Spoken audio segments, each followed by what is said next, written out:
Et si ce chaos que vous vivez maintenant n'était pas une erreur, mais une initiation? Avez-vous déjà eu l'impression que juste avant que tout change, quelque chose à l'intérieur de vous devait se briser? Et si la douleur n'était pas un obstacle, mais le signe secret que l'inconscient a enfin décidé de parler? Ce n'est pas un accident, ce n'est pas un hasard. Ce que vous ressentez en ce moment a été prophétisé par votre propre ombre. Ils vous ont dit que le progrès est linéaire, que l'ascension est continue, que le bonheur est un état permanent. Mensonge confortable. Avant la lumière, il y a la nuit. Avant la paix, le tumulte. Qu'avant la meilleure phase de votre vie, il y a cette sensation étrange que tout s'effondre. Jung appelait cela l'appel du soi. Ce moment silencieux où la personnalité construite commence à s'effriter et où votre essence réclame son trône. Vous pensez peut-être que vous perdez la raison. Mais si c'était exactement le contraire, si vous étiez en train de la retrouver, il existe un moment rare et sacré où la souffrance devient langage symbolique, où chaque peur révèle un archétype, où chaque larme devient une porte vers quelque chose d'immensément plus grand. Et ce moment est souvent ignoré, étouffé, car il fait peur, il dérange, il nous arrache de nos certitudes. Ne fuyez pas. Écoutez ce frisson. Observez cette fissure, car c'est par elle que la lumière entre. Vous êtes peut-être à 2 pas d'une métamorphose. Mais comme Jung le disait, ce n'est pas en regardant la lumière que l'on devient lumineux, mais en plongeant dans notre propre obscurité. Ce que vous ressentez maintenant est le prélude, un prélude déguisé en fin. Restez, car ce que vous allez découvrir ici n'est pas une réponse, mais une clé ancienne forgée dans l'inconscient collectif que très peu osent utiliser. Chaque mot qui suivra est une empreinte, un symbole, un miroir tendu à votre âme. Ne vous attendez pas à des explications logiques, attendez-vous à être remué. Car si vous osez traverser cette brume, vous n'en sortirez pas inchangé. Il y a quelque chose d'indescriptible qui précède chaque grande transformation. Un murmure intérieur, souvent confondu avec de l'angoisse, un vertige ou une fatigue inexpliquée. Mais ce n'est pas le corps qui parle, c'est l'âme. Elle n'utilise pas les mots mais les malaises. Ce que vous ressentez n'est pas une erreur chimique, c'est un appel, une convocation silencieuse vers ce que vous avez trop longtemps ignoré.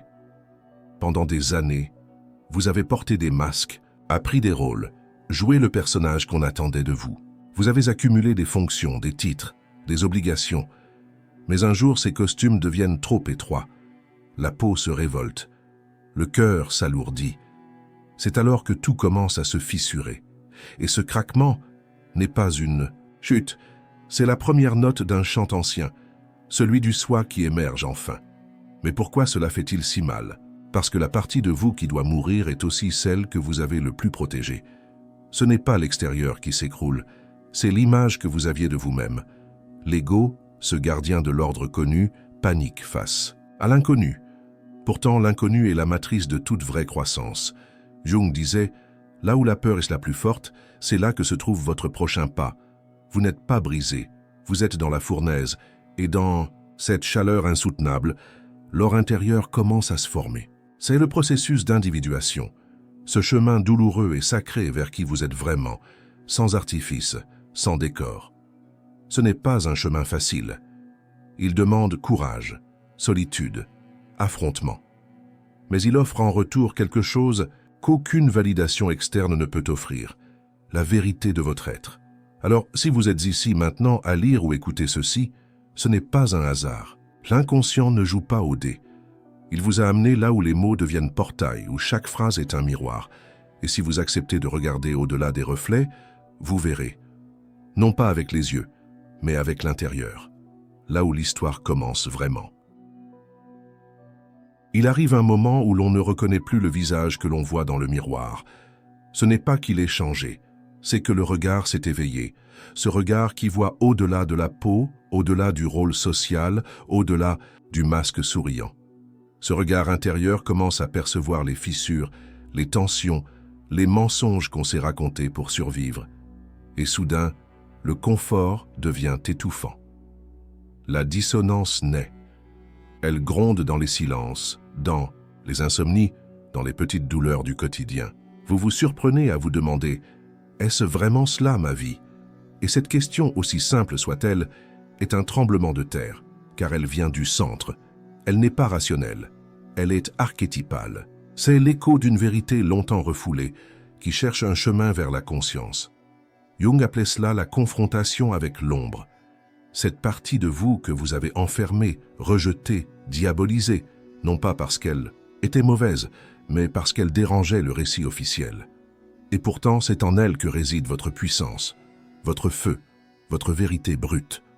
Mais pour y accéder, il faut descendre, plonger dans le chaos intérieur, toucher ce que vous avez toujours fui. Et ce n'est qu'en embrassant cette obscurité que la lumière réelle peut émerger. Mais attention, ce voyage n'est pas propre, ni linéaire, ni glorieux. Il est viscéral, il est sale, il vous fait douter de tout, même de votre propre valeur.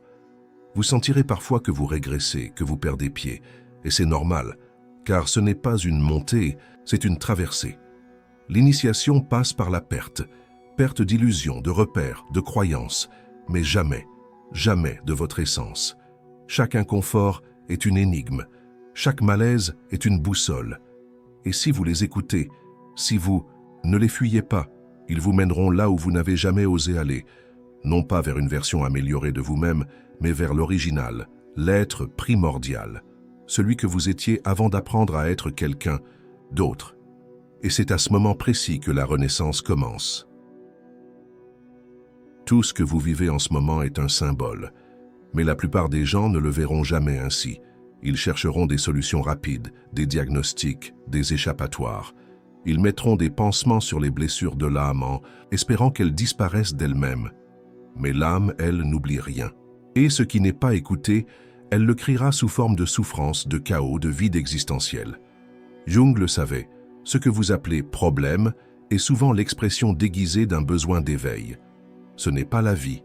Qui vous punit, c'est le soi qui vous pousse hors du sommeil. Parfois brutalement, parfois doucement, mais toujours avec une intention sacrée. Ce que vous traversez maintenant est peut-être le début d'un dialogue, entre vous et vous, entre la façade et le fond, entre le personnage et l'âme. Il faut oser rester là, dans le feu, dans l'incertitude, sans fuir, sans chercher à comprendre immédiatement, car c'est dans ce silence chargé, dans cette obscurité dense, que le langage du symbole commence à se révéler. Les rêves deviennent plus intenses, les synchronicités apparaissent, les souvenirs refoulés remontent. Ce ne sont pas des coïncidences, ce sont des messages, des fragments d'un puzzle intérieur qui cherche à se reconstituer. Mais il y a un prix à payer, le confort de l'ignorance, la sécurité de l'identité héritée, le regard approbateur des autres. Tout cela devra être sacrifié, au moins un instant, pour que vous puissiez toucher à ce qu'il y a de plus authentique en vous. L'individuation n'est pas un embellissement, c'est une mue, une mort symbolique, un dépouillement. Et seuls ceux qui acceptent de mourir psychiquement peuvent renaître à eux-mêmes. Alors si vous ressentez que tout se dérègle, que les choses n'ont plus de sens, ne paniquez pas. Vous êtes peut-être au cœur du processus, au bord de cette frontière invisible entre l'ancien et le nouveau vous. Ce n'est pas une crise, c'est un seuil. Et si vous osez le franchir, vous ne reviendrez jamais en arrière, mais vous ne le voudrez pas non plus. Tout au long de votre vie, on vous a enseigné à être bon, fort, adulte, normal. Mais derrière ces mots, il y avait un piège subtil, l'abandon progressif de votre nature véritable. Pour être aimé, vous avez appris à cacher vos colères. Pour être accepté, vous avez réprimé vos élans. Pour être en paix, vous avez fait taire vos désirs profonds. Et ainsi, vous êtes devenu un étranger à vous-même. Mais le corps se souvient. L'inconscient, lui, n'oublie jamais. Ce que vous avez refoulé finit par revenir. D'abord par des signes flous, des malaises diffus. Puis par des explosions internes, des pertes de contrôle, des choix irréfléchis. Ce que vous appelez faiblesse est parfois la vérité qui réclame son droit d'exister. Ce n'est pas une défaillance. C'est un retour. Le retour du soi enterré sous les couches d'adaptation. La société vous a appris à vous adapter, à vous conformer, à entrer dans la case. Mais à quel prix? Chaque compromis que vous avez fait contre votre nature a laissé une trace. Et aujourd'hui, ces traces remontent à la surface. Ce n'est pas une punition, c'est une chance, celle de récupérer les morceaux perdus, de réintégrer les parts de vous-même que vous avez sacrifiées pour appartenir. Jung appelait cela l'intégration de l'ombre. Ce n'est pas un acte moral, ni une analyse intellectuelle. C'est un geste d'amour profond envers soi-même. C'est regarder ce qui dérange en soi. C'est accueillir le laid, l'égoïste, le jaloux, le blessé, non pour s'y perdre, mais pour ne plus s'en couper. Ce que vous ne voyez pas en vous, vous gouvernera. Mais ce que vous embrassez devient force, sagesse et humanité. Alors, quand le chaos vous envahit, posez-vous une question simple. Qu'est-ce que j'ai rejeté de moi que je dois maintenant récupérer? Car la rupture intérieure est souvent la seule voie vers la réunification. Ce n'est pas une chute, c'est un retour. Un retour à la maison, celle que vous portez en vous depuis toujours, mais que vous avez oubliée sous les masques, les rôles, les peurs. Il existe en vous un souvenir plus ancien que votre mémoire, celui de votre essence. Cette part immobile, indestructible, témoin silencieux de toutes vos métamorphoses. Elle n'a jamais été blessée, ni soumise, ni oubliée. Mais pour la retrouver, vous devez traverser les couches accumulées par les années, les traumatismes, les attentes. C'est comme remonter une rivière à contre-courant, avec les yeux bandés. Vous pensiez que le bonheur viendrait d'une réussite, d'un amour, d'un accomplissement. Mais ce bonheur, aussi réel soit-il, est toujours conditionnel. Il dépend de l'extérieur. Le soi, lui, ne dépend de rien. Il est immobile, comme une montagne, intime, comme un souffle. Vous ne pouvez pas le posséder, car il vous possède, déjà. Vous ne pouvez pas le comprendre, mais vous pouvez l'habiter. Et si les pertes que vous vivez aujourd'hui étaient des libérations déguisées?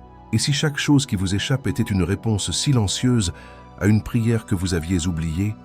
Rien ne part sans raison. Rien ne s'écroule sans signification. Ce que vous perdez, c'est peut-être ce qui vous empêchait de vous retrouver. Ce que vous appelez malheur est parfois le déguisement d'une délivrance, mais pour cela il faut accepter d'être vide, de ne plus savoir, de ne plus avoir de certitude, car le vide, en vérité, n'est pas un manque, c'est un espace sacré. Une matrice invisible où quelque chose de neuf peut enfin naître. Les anciens le savaient, Jung le savait. Il faut mourir symboliquement pour renaître en vérité. Le vide est l'antichambre du miracle, et ce miracle, c'est vous. Ce que vous ressentez n'est pas la fin, c'est la tension du passage. Ce serrement intérieur, ce vertige, ce doute insupportable, tout cela est le seuil. Vous êtes en gestation de vous-même, et cette douleur, aussi intense soit-elle, n'est pas votre ennemi. Elle est l'infirmière de votre renaissance. Tenez bon, car ce qui vient ensuite est plus vaste que tout ce que vous avez connu. Vous avez longtemps cherché des réponses, dans les livres, dans les autres, dans les promesses d'un avenir meilleur.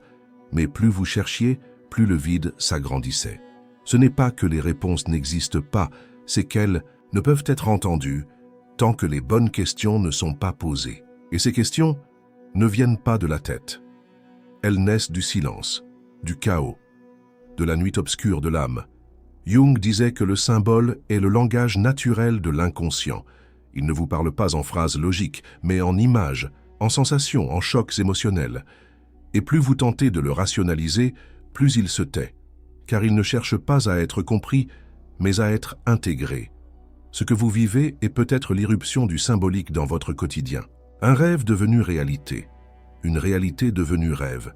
L'inconscient vous teste, il vous confronte, il vous déshabille, non pour vous détruire, mais pour que vous puissiez enfin vous voir, nu, authentique, non plus façonné par l'histoire ou les attentes, mais façonné par le feu de la vérité intérieure. Ce feu qui brûle en vous depuis toujours, mais que vous avez appris à cacher, à domestiquer, à oublier. Ce feu veut maintenant redevenir lumière. C'est pourquoi tout devient si intense. Les émotions montent, les relations se tendent, les anciennes structures s'effondrent. C'est le symptôme d'un accouchement intérieur. Le vieux monde meurt, et un nouveau monde en vous tente de naître. Mais comme toute naissance, cela demande douleur, patience et surtout confiance. Confiance dans l'invisible, confiance dans le processus, confiance dans ce que vous ne comprenez pas encore. Et si vous êtes toujours là à écouter, à ressentir, c'est que quelque chose en vous sait, quelque chose de plus ancien que vos peurs, de plus vaste que vos doutes, cette part de vous qui n'a jamais cessé de croire que c'était possible, que vous pouviez vous retrouver. que vous pouviez vous réconcilier avec vous-même. Et cette part est en train de prendre le relais. Il y a en vous un sanctuaire que personne ne peut profaner. Ni les échecs, ni les trahisons, ni même vos propres erreurs. Ce sanctuaire n'est pas visible. Il ne se trouve pas dans le mental ni dans les souvenirs, mais dans l'instant. Dans cet espace sacré entre une respiration et la suivante, là vous êtes entier. Là vous êtes intouchable. Là, tout ce que vous cherchiez à l'extérieur vous attendait déjà. Mais il fallait d'abord perdre. Il fallait tomber. Il fallait traverser l'obscurité. Car sans cette traversée, vous ne seriez jamais prêt à reconnaître la valeur de ce que vous portez. L'éveil ne vient pas dans le confort.